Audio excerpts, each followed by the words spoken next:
Kathleen, welcome to the podcast. Hi, Casey.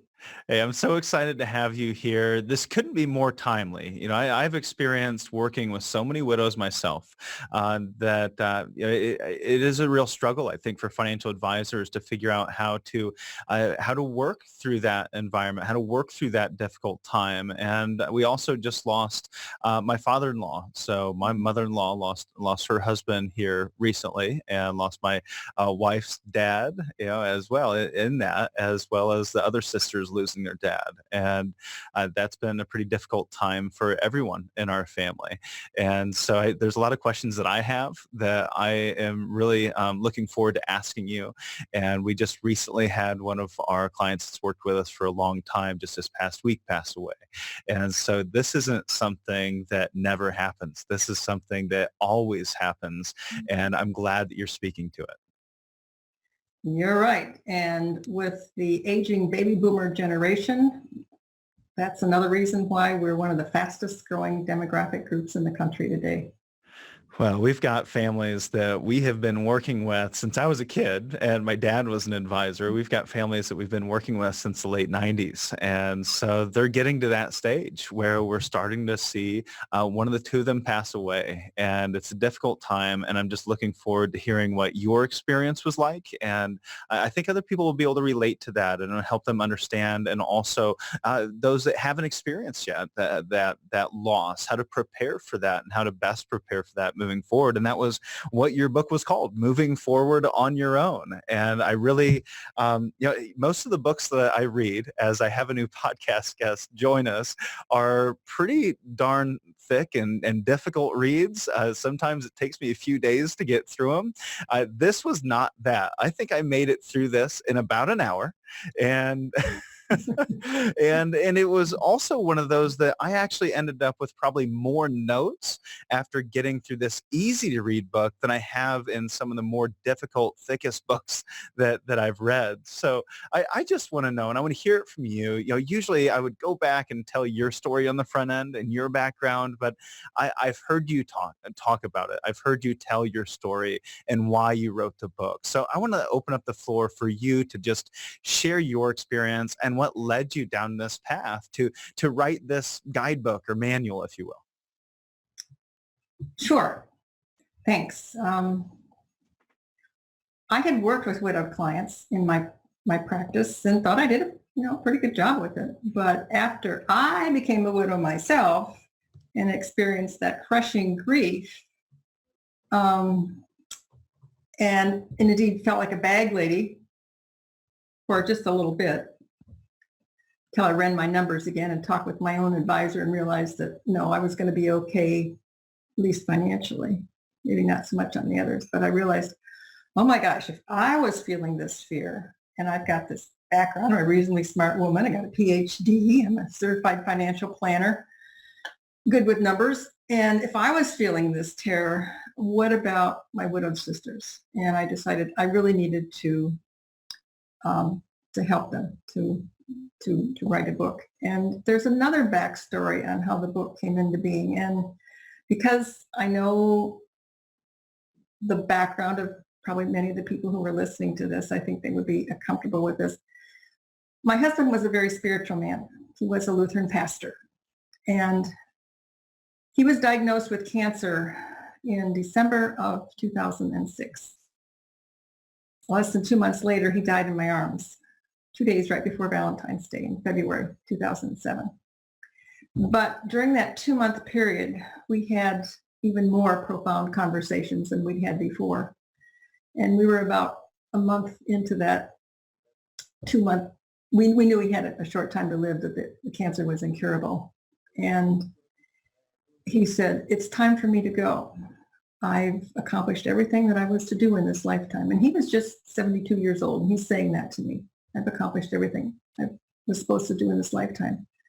But you have not. And in fact, for you to achieve your lifetime purpose, I have to go. And I just started bawling. I said, what the heck are you talking about?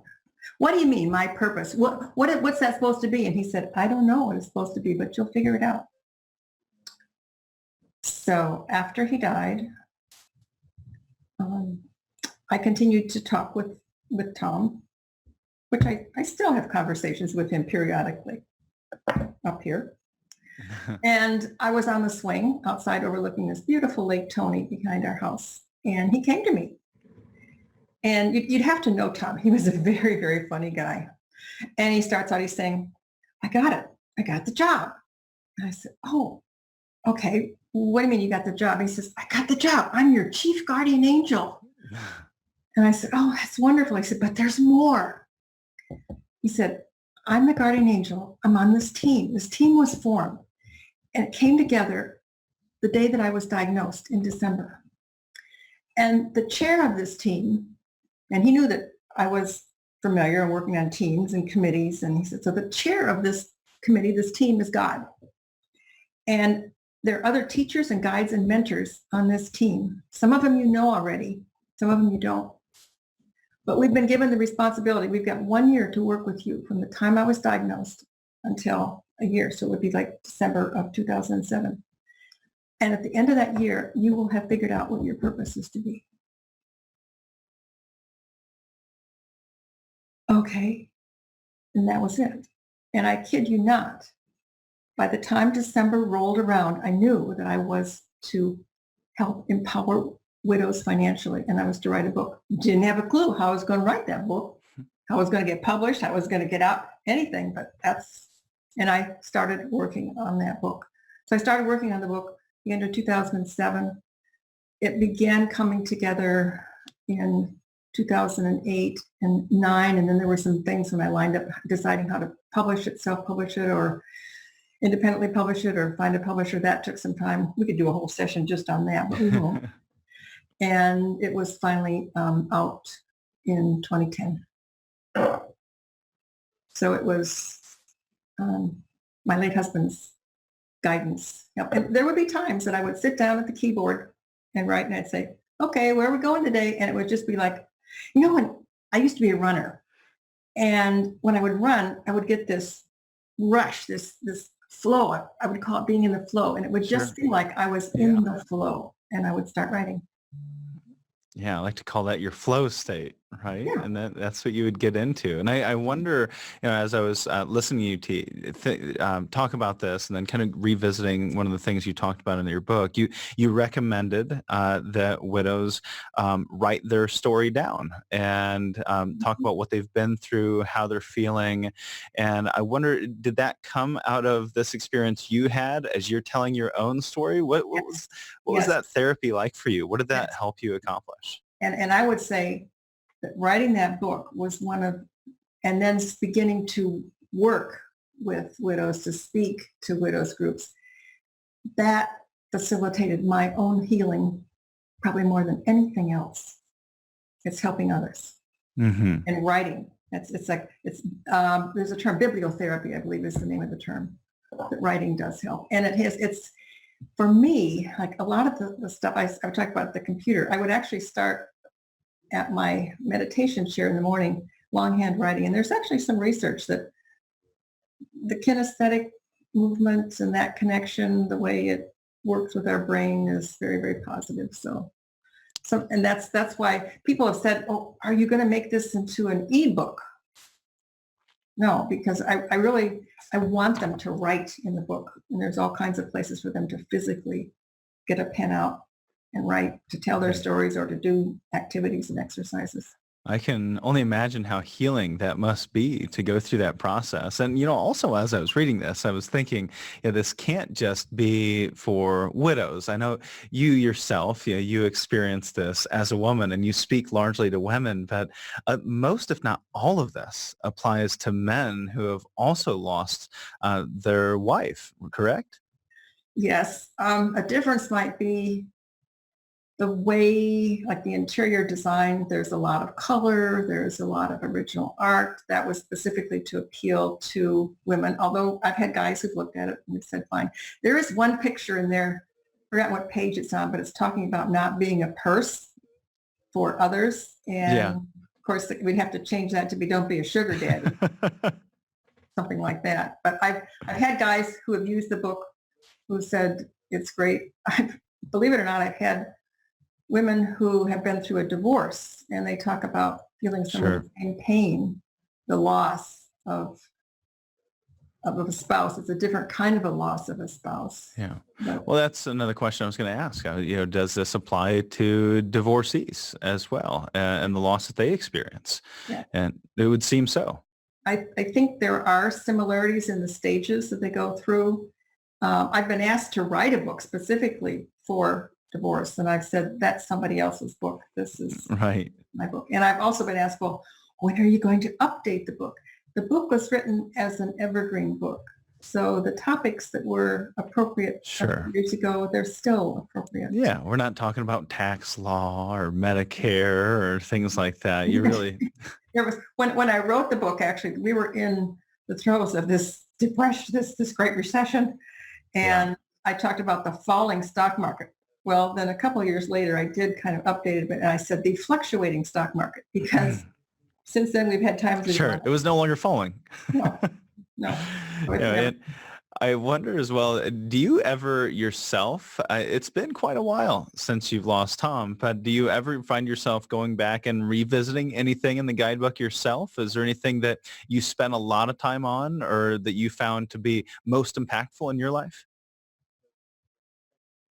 each of those things still apply. The piece on gratitude, that's very important to me, to continue to express gratitude. Somebody asked, I don't know, Casey, if you remember about pennies from heaven, the about finding pennies. Mm-hmm. And in fact, the first 500 copies of the book, I actually... Not everybody's maybe heard the story though, so go ahead. Okay, all right. After, right, Tom and I used to walk every morning, and it was a pretty similar route. And we'd walk, once in a while we'd find a coin along the way, but it was pretty rare. But after his death, I just started finding coins all the time. In fact, one day I found 13 coins, but it was shortly after his death I went walking, and it was through a parking lot. It was early in the morning. It was a parking lot behind a, well, it was a apartment complex. That's what it was, that parking lot. And I saw something blowing down the street, and I turned and looked at it, and it was blowing towards me.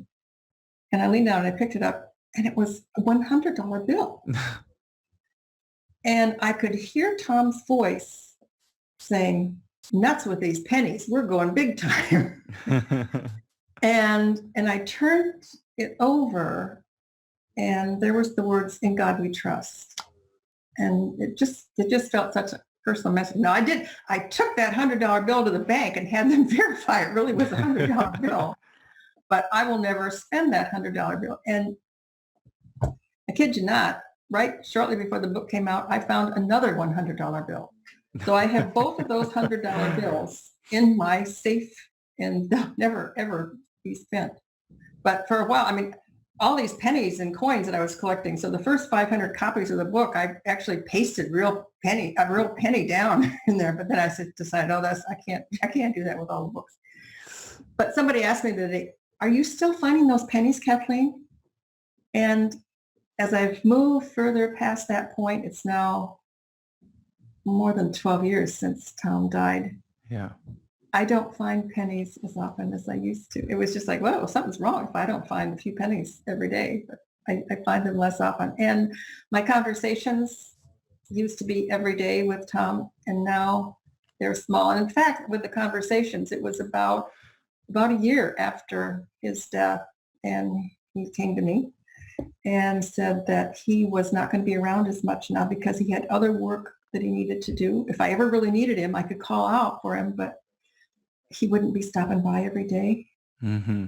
And the conversations were less. Now, some people might listen to this and say, "Ooh, that's all woo-woo." Yeah. But it happened. It took time, right? It took Yeah. time. It didn't happen immediately, and that's just part of grief. Part of the grieving process. And grief is different for everyone. And my journey is not going to be the same as my next door neighbor journey. It's all unique. And I never would say to another widow, "Oh, I know exactly how you're feeling." I know exactly where you are in your path. I know exactly what's going to, because I don't. Yeah. Well, And I appreciate that, and I want to revisit that here later. But you said something that I want to make sure we touch on because I think it's important, and that was gratitude. You said yeah, you continually go back and revisit that section of the book on gratitude and how important that's continued to be in your life. So, what are some of your? Maybe you heard we had John Israel on the podcast not too long ago, Mr. Thank You, Mr. Gratitude, and he talked a lot about it. And there's these gratitude practices that I have, every morning I have my gratitude practice. What is your gratitude practice? um, in addition to saying thank you to people, saying I appreciate to people, and I put that in writing a lot.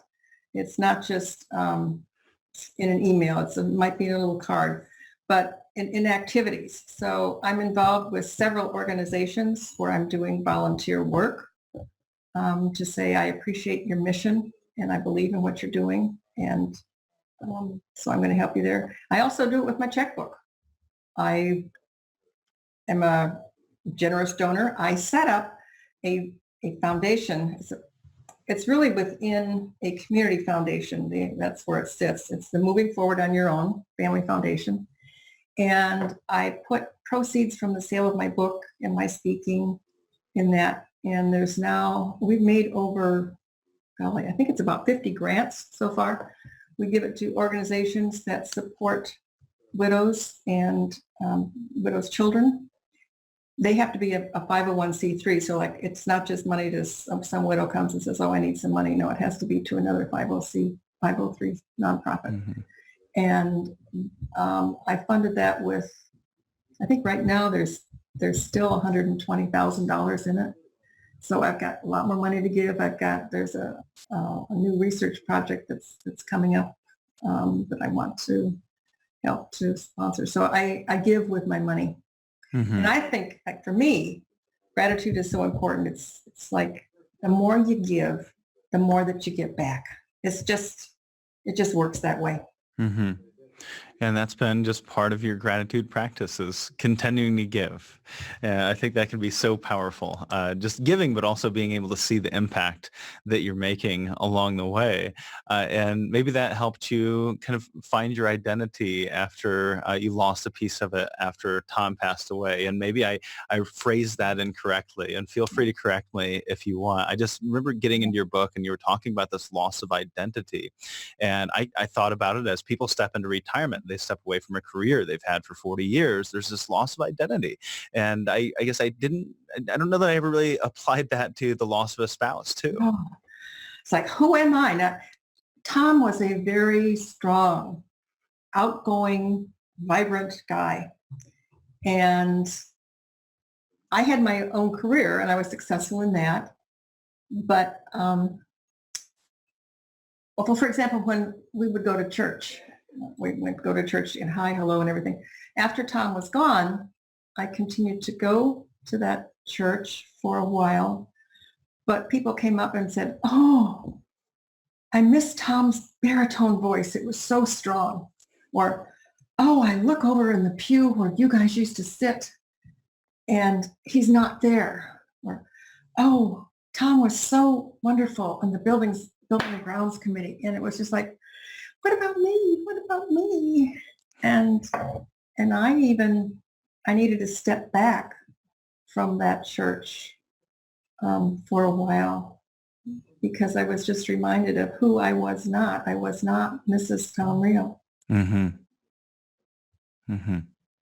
And so stepping back from some of those activities and finding something new was actually helpful. It seems like the advice we usually get is, well, go out, keep doing the things that you're always doing, live life like it always was. And it doesn't sound like that's what you did. And we did a lot of things with couples. There were couples dinners together, Sure. Couples going to the movie, or couples playing a card game, and I wasn't invited to those couple activities Mm-hmm. anymore. I was like a loose wheel. Yeah. How did you get out and start doing things? I mean, my mom's had this struggle after being divorced. She told me just not that long ago. She's saying, I want to go out to the mall or I want to go out to eat. I want to go to a movie, but I look around and I see other people that are with their significant other. They're with their husband or their boyfriend, and I don't have anybody. And she doesn't And like it, the way that makes her feel. I did with, I cocooned in the house. My house was a beautiful home. It had a gorgeous glass back that overlooked the lake, and my business was in my home. People liked coming to my house. It was peaceful. They got cookies and lemonade, and so I was in the house a lot. But in the evening, I couldn't go out, and I couldn't. We used to go to outdoor concerts, and I just couldn't go out. So it was a Hmm. big thing for me when after about 6 or 7 months, I went out to a concert in the park. And I think boy, I was going to say it was Sousa music, but I'm not sure if that was maybe that was another concert. But I did it all by myself, and it was really good. Then I Hmm. wanted to get with people. And so are you familiar with the organization meetup.com? Yes. Yeah. Yeah. Okay, My mom's used that. Yes. yes, this is when it was just really getting started, way back, a dozen years ago. And I like outdoor activities. I joined a women's hiking group. There was a women's, a book group. There were women's groups that I wanted to join. I didn't feel comfortable in a couple kind of relationship. Sure. So I made some new friends that way. There were some of my tried and true, oh goodness, how could I forget? Lady friends from my church. There was a group that I'd helped start years before, called Grace Girlfriends. And they just put their arms around me and took good care. I had one lady friend who had experienced, let's see, she had experienced widowhood. So yes, she was with me then, and she would come over to the house in the evening and bring her knitting, and she'd just knit, and I would work on cards or some other thing. And just having her in the house for a couple of hours was wonderful. Hmm. So my lady friends were really, really significant in helping me. In fact, this lady who would come over and sit with me, and several years later, she had remarried after widowhood. She became widowed again, and that's not uncommon. If Mm-hmm. a widow does remarry, and she had married a man who was quite a bit older, but she will experience widowhood the second time. In fact, she said to me, I don't know if I can do this. And I said, Yeah. I know you can. So I reciprocated for her. Well, I think there's a common theme that I see there, and that is you got uncomfortable sometimes, and it was uncomfort that got you to get more comfortable, and it kind of help you move through this period of time, doing things that you didn't necessarily weren't comfortable doing. Maybe you didn't really want to do it, but you got out there and you did it. Would that be a correct assessment? Yes, that I had to do it. And I didn't have family that lived in the immediate area. My stepson was wonderful. He would call every morning just to check in with me while he was driving to work. How you doing, Kathleen? That was great, but I Yeah. didn't really have family um, to get together with. Yeah, well, I've seen that helping my mother-in-law, Chris, a lot. She's been trying new things, getting out there, doing things that maybe isn't totally comfortable doing. She's doing a woodworking workshop at the local high school. She's just joined a bee club, so she's learning how to raise bees and just trying new things and experiencing new things, getting around people, getting out of the house has been really powerful for her. But I do want Yeah. to revisit something that I saw happen after her husband Dan passed away, and that was that it seemed like there was a lot of pressure that she received from family and friends, a lot of contradictory advice. Everybody wanted to put in their 2 cents, and especially from, I would say, some of the closest family that are saying, well, you need to sell the car, or don't sell the car. And if you're going to sell the car, sell it over here, do it this way, or take it to auction, do that. And she was just overwhelmed by all this, everybody throwing advice at her and pressure on top of her. I In think that's not uncommon. And so what kind of advice would you give during that that, period of time? that early stage, of widowhood, that deep grief when her brain actually isn't functioning. There's parts of our brain that keep going, like our digestion, our Hmm. heartbeat, our blood flow. That all keeps going, but the upper cognitive, higher thinking processes just right out the window. And so memory, short, attention span weak, and decision making just downright difficult, if not impossible. So some things she may not really understand the ramification.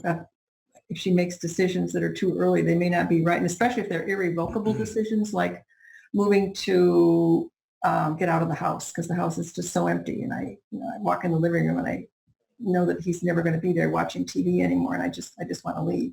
Might Hmm. not be a right decision. I used to teach my widowed clients to stand in front of a mirror and practice saying this after somebody gave them an idea, like, oh, you should sell your house, or oh, you should Hmm. sell the car, or, oh, you should buy this investment. And say, Yeah. thank you for your concern, but it's way too early for me to decide what's going to be right with me, for me. Yeah. I'm just starting to work with my financial advisor, or my whoever my Sure. professional advisor is right now, and we're starting to figure out what's going to be best for me. But I appreciate you thinking about me, and I'll certainly take that into consideration. And I would have them even write it on a piece of paper and set it down by the phone, because I said, your brother-in-law is going to call you Right. with this And it hot was suggestion. one call after another. And then they would come back and they'd say, how did you know that was going to happen? Yeah. Just because it does. And my colleague, Susan Bradley, who is with the Sudden Money Institute, talks about this as a decision-free zone. It doesn't mean no decisions. There's some things, you have to make the funeral decisions, and you're applying for benefits. But like if you get the insurance money, you don't invest it right away. You sit it in a highest possible money market, safe money market, until Mhm. you really make the decisions, until you really know what direction you're going to go in. Sure. Well, let's go there. As you're going through these different stages, you talked about this first stage, because then we can sit there and say, well, we're not going to make any decisions, and then someone's going to say, well, how long until you make a decision? Especially, it seems like that comes from the people that are closest to you, your children. Well, we need to get on this. You can't leave that money in the money market forever, right? Or your financial advisor, and sometimes we need to give some type of response or definition of how long is that period of time, and how do we recognize where we're at in the first place? And it might be good for you to just kind of start off by walking us through what those stages are. All right. I like alliteration. Grief and growth and grace is the last stage, and some people like to call that transformation. But the grief stage is when it's just almost, it's a numb time, and she's very vulnerable at that time.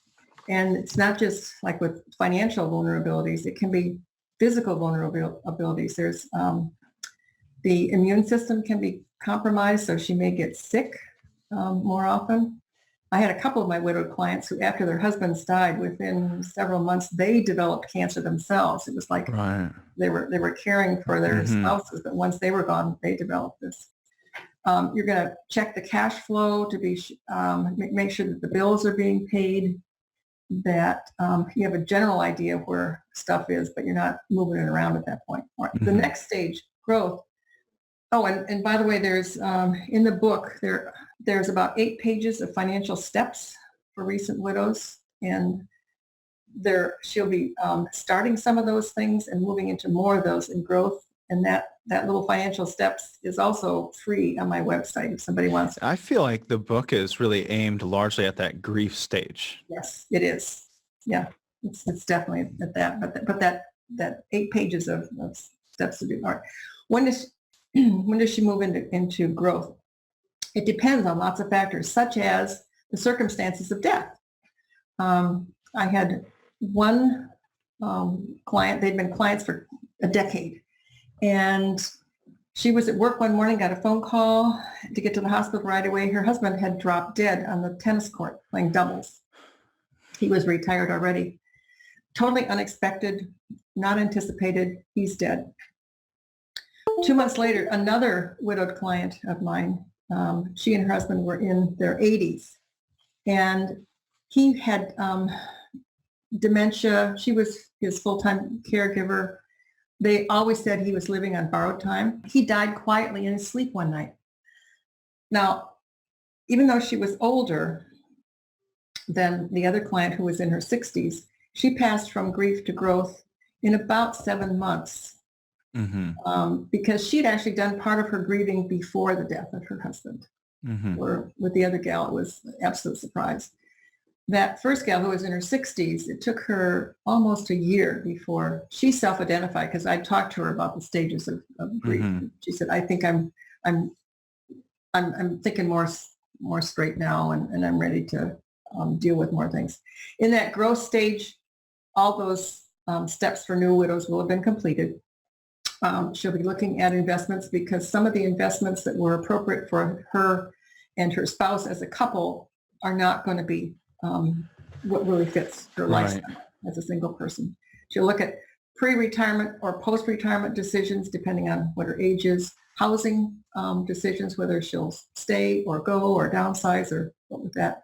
So those kinds of things are happening in the growth stage. And then that last stage, grace, it's a beautiful time, and it can be reinvention, repurposing, new friendships, new activities. There's a process that I took my clients through that I call Legacy Life Print. It's a way to pass your values, hopes, and dreams on to the next generation beyond the scope of what we're going to talk about today. But that's just a gorgeous time, and it takes a long time to get there. It took me, I was writing in my journal one morning, and it was about 6 years in before I hit that stage. Do all women go through all 3 stages? No. Unfortunately, there are some that never make it out of stage 1. Those, none of my clients, but these are the ones that you may hear referred to as she was stuck in her grief. And they're usually very mature women who were joined at the hip with her husband. They did everything together. And when he passes, it's the likelihood, I mean, if she may die within a couple of years of his passing. In fact, you've heard stories of where husband and wife, they die within hours of each other. And sometimes they're not, the surviving spouse wasn't even sick. But you also may have heard of death of a broken heart. That is a real legitimate medical condition. It's actually, the scientific term is stress-related cardiomyopathy. I believe that's what it is. But my mother passed, she was 84 at the time, and she died within a couple of months of that 2-year span after dad passed on. But that second stage, that growth, most women do get to that stage, and that's a comfortable stage. It's a good stage. It's a safe stage to be at. And there are many widows who are just comfortable to be there. But for those who go on to that third stage, a new life, which can even include a new partner, maybe not marriage, but a partnership with another individual, that can be a great stage. So would you say that it sounds like maybe that grief stage is typically, somewhere between 6 months to a year, maybe 18 months. And sometimes it can be a lifetime. Sometimes it can be a couple years. I realize that. But typically we're going to find that being in that 6 months to a year stage, it sounds like. And during that period of time, we shouldn't be making any major financial decisions. Big irrevocable decisions. Unfortunately, there are some decisions that have to be made. And sometimes they are relatively big decisions that might not be revocable.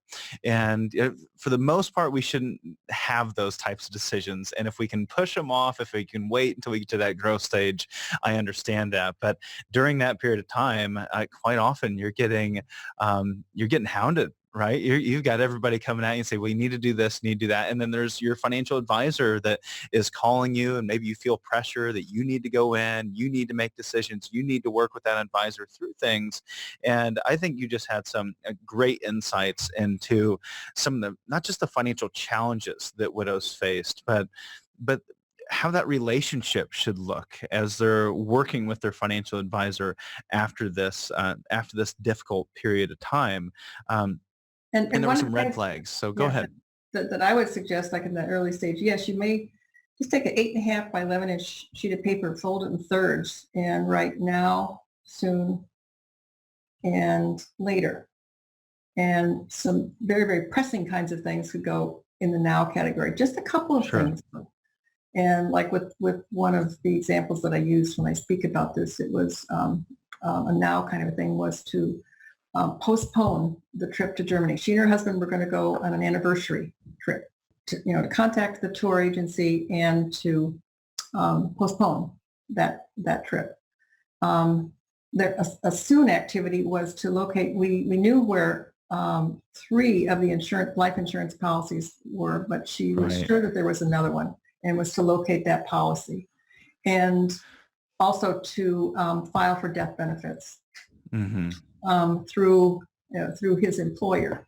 Yeah. And like a later activity was going to be invest those proceeds. Sure. So she could see these are things that we need to do. And I would have widows and that helped them remember also what it was that we talked about, because otherwise you go to the planner's office and you leave and remember maybe one thing. She would remember one thing. And so they would bring that sheet of paper back to the next meeting. And I met short meetings and frequently, I wasn't waiting a month to meet with them. With several of them, I was meeting with them like every week or every other week. Mm-hmm. And they would bring that sheet back and say, okay, now, I've done this, and I've done this, what else should we add in this category? Mm-hmm. So in meeting with that financial advisors, you go back in. This sounds very similar to what I went through with my mother-in-law, was from, sitting down and having these basic discussions to finding life insurance policies that she felt might still be out there, calling different carriers and filing for death benefits, and then helping with the Social Security calls and all those things that just need to be done, that are more of these now or soon items. And then, we eventually make this transition into later. And I know, as a certified financial planner and as a widow and as one that coaches financial advisors through how to interact with widows, you could probably pretty quickly recognize some red flags or give some advice to a widow on what types of things to look out for. If it doesn't feel right, maybe it's time to get a second opinion, because really the reality is the majority of widows will find a new financial advisor. They will not stay with their current advisor. Yes, you've read the research that 70% of all widows fire the advisor that they were with their husband before his death. And I think that often is because there was not really a relationship with the wife. It was mainly, in fact, one gal said, my husband got his hot tips on the golf course with our financial advisor. She had seen him one time only when they first met, and then he just dealt with the husband. He didn't bring her in on the conversation. In fact, I share this in this story in my presentations to advisor. And Anne came to see me, and she said that after her husband died, his office had called her in and said there was some paperwork she needed to sign. So she got to the office. She said she really never had even been there except for that initial meeting time, because her husband dealt with the advisor by himself. And she got there, and first thing he starts talking to her about is she should feel happy because she's beating the market. Her portfolio was up, and he puts out these charts and graphs, and she said, I never really understood those things before. When my husband would bring them home, and she said, I really didn't understand them then. And she said, and the whole time I was there, he never even used my late husband's name. He never called Stanley by name. He just kept saying, your late husband, your deceased husband.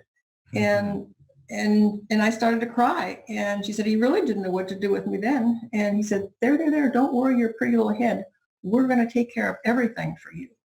And she said, at that point, I just lost it. And I left the office, and his secretary called the next day to reschedule the meeting because I hadn't signed the paperwork. She said, I didn't know what was in the paperwork. I wasn't going to sign it.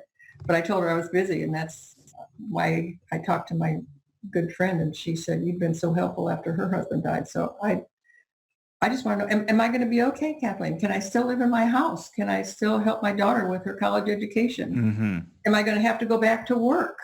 Um, she didn't care if she was beating the market. It was a case of the advisor didn't know how to communicate with her, didn't know where she was at with this initial grief, was using cliches with her, wasn't honoring he should have spent time talking about how wonderful Stanley was, and every time he came through the door he'd have a funny joke to share with him or some memory of it. We widows don't want to have the world forget our husbands immediately. Sure. So didn't know how to really communicate. So the advisors who really are, I feel, learning to work very, very effectively with widows are the ones who are slowing things down, who are, not pushing, not rushing. And so she will be hounded. She'll go to deposit that check, that insurance check at the bank, and somebody up in the teller line is going to see a big check and is going to suggest that, oh, Bob's down the hall, Sure. can show you exactly what to do with this money, and oh, he's available right now. I'll send you down there with that $50,000 or $150,000 check. The worst case that I saw was my Aunt Eileen, and she was in her 80s, and she was sold Iraqi dinars by this nephew, this nice young man of a friend of hers from church who was coming through, and he talked her into liquidating several CDs. She wasn't a moneyed person at all, but liquidating some of her stuff. And of course it was a scam. And she just felt so stupid afterwards. And she said, I should have known better than that. Yeah. But I teach widows to the ABCs of always ask questions. Well, let's go there, because I've got a question from one of our fans, Irene Woods, and she asked that. She said, as a single woman, a widow looking for a financial advisor, she said, what are the questions to ask to make sure it is the right advisor for you?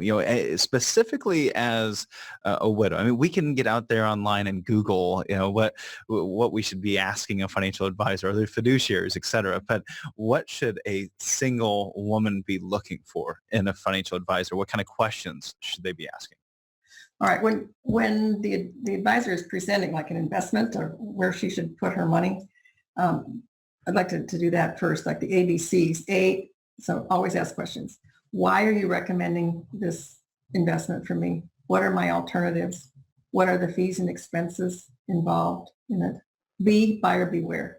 If it looks too good to be true, it probably is. I would have widows come to me with the Sunday section of the paper with what looked like a CD that was paying 9% interest. Right. And they wanted, let's get those. And it wasn't FDIC insured on it. And I said, well, let's just make a phone call to see what this, determined that, yes, it was paying 9%. It was like for the first 9 days. Mm-hmm. And then after that, it was going down to 0.009%. And it was something like 9 years before she could get her money out of it. And she wanted it just to believe that it was 9%. But and there are Ponzi schemes out there. Yeah. And then C was to actually use part of her money for self-care and good things. And we do chocolate in our workshops, but we won't do chocolate in this podcast. Right. So C is self-care? Using care to care for herself. Care. Makes sense. So we've got ABCs, always ask questions, buyer beware, and take care of yourself. Care of yourself with some of the money. It doesn't have to be really super expensive. It can be a walk in the park to listen to music like what I was doing, or going out for lunch with a girlfriend. Go on a vacation. A little vacation. Or I talk about good touch. When I was around Tom, I didn't realize how many times a day touch or a little kiss or physical contact. When he was gone, that was gone. And you've read the studies about with babies, when they're not touched, they don't do very well at all. So I would suggest to women, go out, get your hair done more often, get a manicure, get a pedicure, get a massage, get good touch. Yeah, and then that's really interesting. Yeah, I think that's some valuable advice. One of the things that you mentioned earlier was that cognitive abilities decline after you lose a spouse, at least initially during that deep grief period. And I would have widows tell me, I've got widow's brain. One lady said, it's like Jello brain. And well, I wondered, is this why you say that you should find a financial advisor that's not a financial advisor, but a thinking partner, is what you call that individual? To help, yes, to help you think. You had a husband before that you worked through things, that you talked it through, but you don't have someone. And so this advisor is not going to tell you what to do, not to worry your pretty little head, Mm-hmm. but will help to discuss with you what your different options are, what the alternatives are. Like when I talked about the investments that were appropriate when, I'll give you an example of one client that she came to me, and her husband had been a very well-respected doctor before he retired. And in retirement, he took up a hobby of day trading. He didn't do anything terribly bad, but this was before the big recession. And he had invested in some things that she did not understand at all. She said her gut level was telling her that it was too risky. Would I take a look at the portfolio? And I said, sure. So she hands me over all the statements, and I sorted things through. And a couple of weeks later, she was back in my office, and it was like 90% stocks. This is a woman who's in her 70s, 90% stocks. And it wasn't U.S. stocks. Most of it was foreign stocks. And she got it. She said, oh my gosh, if something happened to the market, like I would,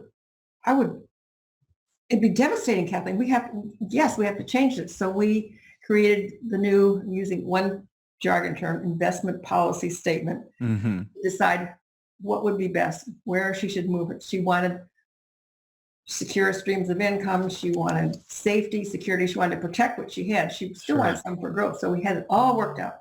And she's in my office, and we're ready to start selling these risky stocks. We're at the computer.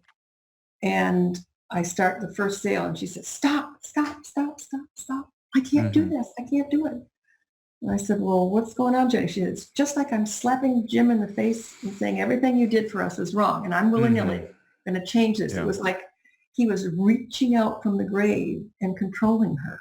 Mm-hmm. And that's not unusual. It can be with a vacation home. It can be with a business. It can be all kinds of things. But we had to revisit what her goals were. And then we moved in, we got out of that position, repositioned her. And that was right before the market started going south. It was about 6 months later, and still going further south. She's in my office, and she said, Kathleen, could we look up that, what did you call them, ticker symbols of some of those investments I used to have? And we did. We looked them up, and many of them had just gone belly up. She said, oh, thank God we got out of that, and we made the changes that are right for me. And she said, I'll be with you. I'll stick with you forever because you helped me to figure it out. So I could tell you many more stories like that. And so it's that caring, compassionate, empathetic advisor that works with her to figure out what's going to be best for her. Well, when I heard you tell that story for the first time, it just brought me back to all the families I'm still working with to this day, right? The widows, or the families who inherited funds from dad or their grandparents, and they're no longer appropriate, or they've grown to a point where they're becoming a financial danger, and they need to be at least chopped away at and reduced. Or even with my mother-in-law, that if she needed to sell the old Trans Am, right? She didn't want it. She didn't need it. She needed the money. And yet she just, it's bad. It's not right. We're hurting dad's memory. And I wonder how you help anyone, not just widows, but how do you help individuals get over this attachment to things and stocks and that are emotional in nature? With this one gal that I told you about, we talked about what she really wanted, like legacy-wise, for her family. She wanted to help this granddaughter. There was a son who was in business, and she wanted to be able to help him more. And she knew if she didn't have a solid base herself, she wasn't going to be able to do this. And she wanted to create like this legacy. She wanted to leave a positive legacy. She didn't want to leave a mess of a legacy. And the possibility of her going bankrupt, if you will. What wouldn't be bankrupt? It would be belly up herself with financial problems, and then being a burden on her family. She did not want that at all. So it was like, okay, let's go down this road. Mm-hmm.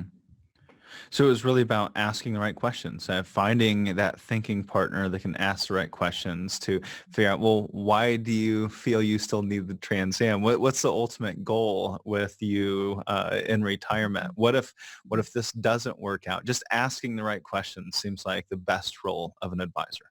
Yeah. And I would have some women, like some of the questions I would have them ask the advisors. And one of them was, it had to do with how are you compensated? Hmm. And at first they'd say, well, I don't know if that's really polite to ask that question. And I would say, it's your money. Yeah. Any question is on the table. You'll ask how much that vacation costs before you pay for it. Right? It's like Yes, the only place in the world where we're yes, uncomfortable with asking how much something costs is with our financial advisor. It's probably one of the most expensive purchases you make every year. yes, yes. Hey, I want to take you to the disinterested partner because I think this is a good transition because with some of those holdings that say that gal had some of the stocks that he may have purchased, he was day trading, right? I mean, he was probably going to sell them at the end of the day. He may not have ever intended on holding on to those things for the next True. year or 10 years. He was going to get rid of them very quickly the same day, but she was never brought into that meeting, never made part Mhm. of that decision making, and didn't know what the intentions actually were. And who knows the reason why she didn't make herself part of that decision making. I don't know. Maybe you know. Mhm. But I find this quite often that it's difficult to get a disinterested partner into the meeting. And David Bach was one of our past podcast guests, 9-time New York Times bestselling author. And he said 85% of men will die married. And so why aren't both parties, brought into this discussion, and how do you get them interested? Oh, I remember I was at a luncheon. It was a community foundation, and we were at round tables, and there were two other couples, and I was there, and it was their Heritage Society, which I was a member of, and it's special. So one lady's looking at me, she's looking at me, she's looking at me, and she said, "Oh, I know who you are. You're the lady who wrote that book for widows," because there had been in the St. Pete Times, there had been a feature story in their business section on Sunday on the book, which had just come out, and me. And so she had read that. She said, "You're the lady who wrote that book, but I'm never going to need to read your book because Harry takes care of all of our finances, don't you, Harry?" I'm looking over at Harry, and Harry's kind of picking away at his tail. And he's so good at it, aren't you, Harry? You take such good care of me. Sometimes he says to me, "We need to talk about this money stuff." And I tell him, "Oh, I got to go pick up the grandkids," or, "Oh, I've got a meeting at the hairdresser." Just that's boring stuff for me. It's absolutely boring. Oh, And heard it a million times. we've got a deal, don't we, honey? I get to die first. And I'm looking at Harry, and he's obviously older than she is, and he's got a walker beside him at the table. And I'm betting he's going to die first. And so then she'll be in a double whammy. She'll be dealing with the grief of her husband, and she won't have one freaking clue about the finances. And it's going to be very, very bad. Yeah. Conversely, I had some clients who would come to me. It was a beautiful story. He was a retired professor from the university, very smart guy, brought his wife in, and we went through the preliminary meeting, and he said, "Yeah, we want to hire you."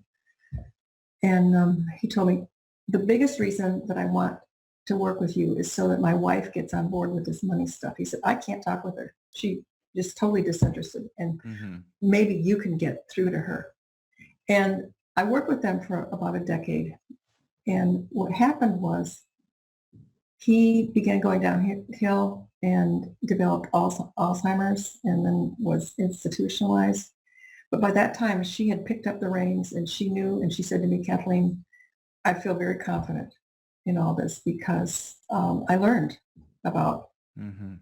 investments and about insurance and about estate planning." She said, I've got my notebook. She said, "I feel very, very comfortable with all of this." So I had some clients that way. Now, I did things a little bit differently when I was a financial advisor. When I worked with a client, the deal was for the foundation year, that first year, well, if there were husband and wife or partners, both had to be involved in those meetings. Now, after that first year, one of them could pick up and take the lead if they wanted to, but for that first year. So I've had colleagues who said, oh, but then you missed some of the clients. And there were some clients who just said, oh, my wife's not interested in this. She won't be here. And I said, well, sorry, I can't work with you then.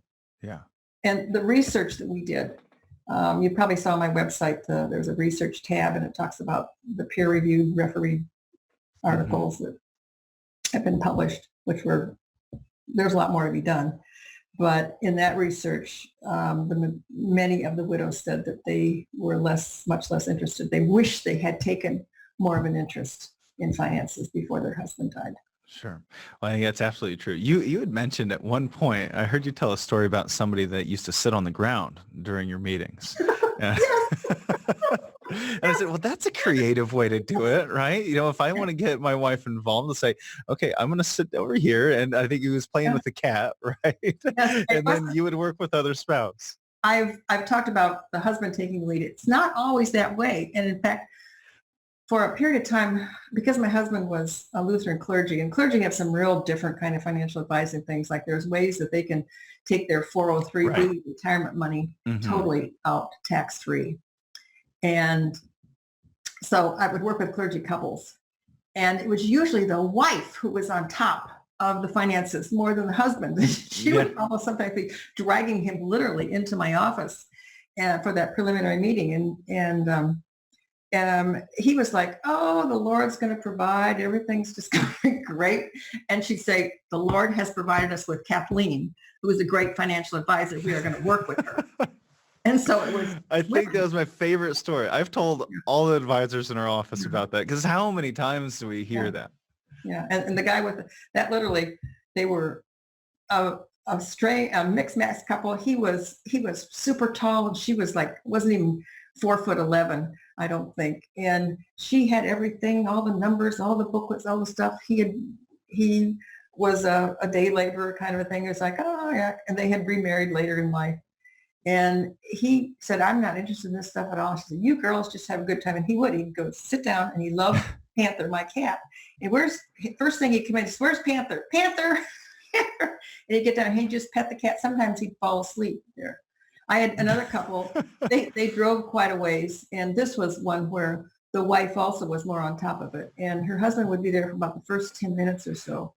And then he'd say, okay, I'm going to go take a nap. And I said, couch is right over there. And so he'd go in the other room, and he would sleep. Yeah. Sometimes he'd really snore loudly. But he said, I'm here. Well, I think the most important thing is beginning to create a relationship. Is what I've gotten out of that is, get to know the person that you're working with. So if something happens, at least you know if you can trust them or not. That there has to be some trust built. And sometimes it doesn't mean you have to talk about money and finances and investing in stocks and bonds all the time. It can be about much more than that, deeper questions and deeper discussion. Treat them like a friend. Yeah. And sometimes we would have these get-togethers, we call them Sunday soirees. Oftentimes it was just women who would come together, and it would be beverages and hors d'oeuvres or desserts, and then one financial topic to talk about. But one February, we did it for couples, and it was like, love lasts forever, but life doesn't. And what are the kinds of things you should be talking about? And some of these were clients, some were like friends of clients. What are these things you should be talking about now? Like, what are the PINs and passwords? Are the beneficiaries up to date on our insurance policies?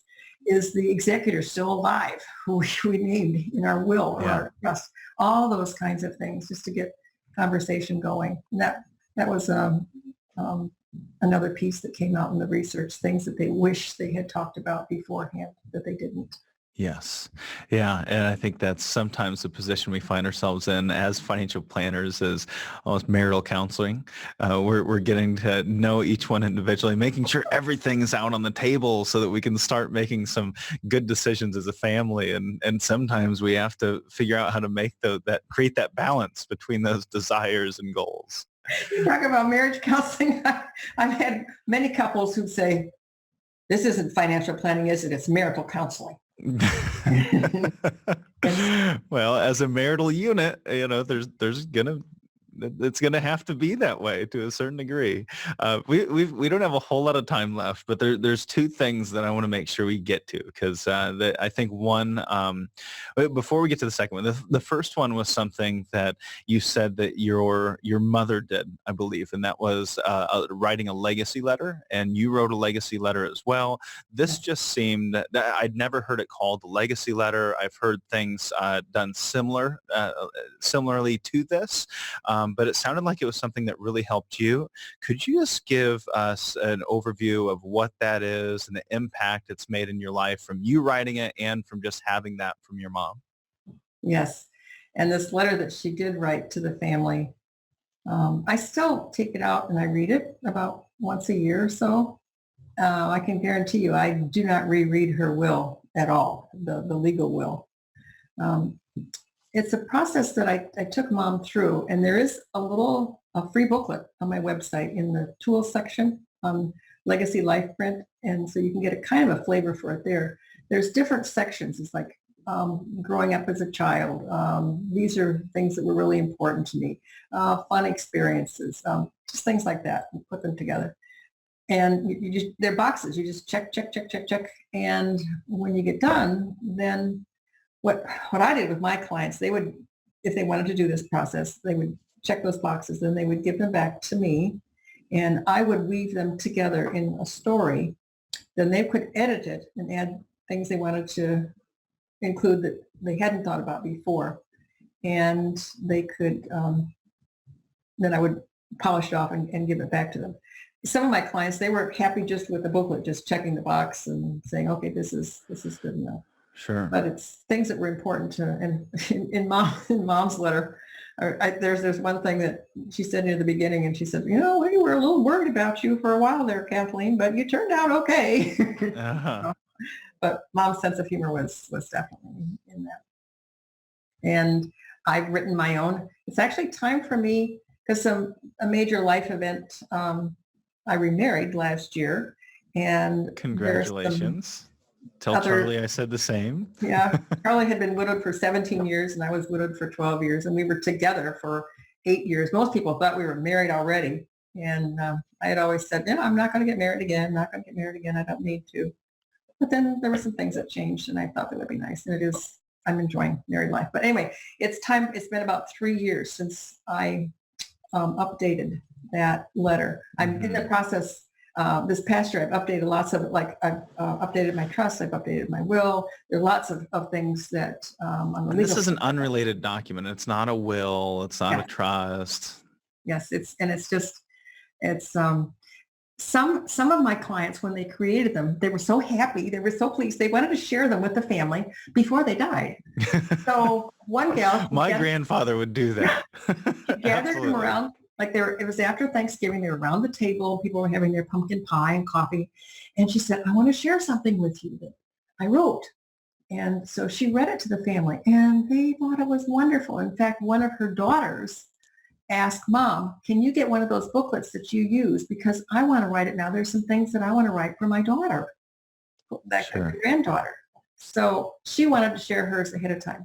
My mother asked that hers not be shared until after her death. And she knew, like, her death, she was in decline, and she knew she didn't have much time. And in fact, that's when she really polished the letter. And she said, don't read this until after I'm gone. And so I didn't share it. Well, I think it's important to recognize. I mean, most of the time we don't get to those documents or a legacy letter until it's time to leave a legacy. The appropriate time. We're 65, we're 75, we're 85, and the reality is it can happen at any time. And right now, I don't have my legacy letter written, and I need to do that. We had a son that almost didn't make it, had his own health issues, and he's doing just fine. But that period of time made me question my own mortality. And I said, I need a financial planner. So I hired one, right? A backup plan for myself.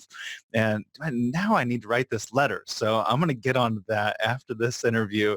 But I have to ask you one last thing. I know we're a little over time, but hopefully you have have time Oh, we're to not going to go on for 2 more hours? I could. I only got to about half of the questions that I have for you, just because this is such a, a topic that we encounter so often. It's great to actually talk to somebody that's not just a so-called expert, but has actually lived it.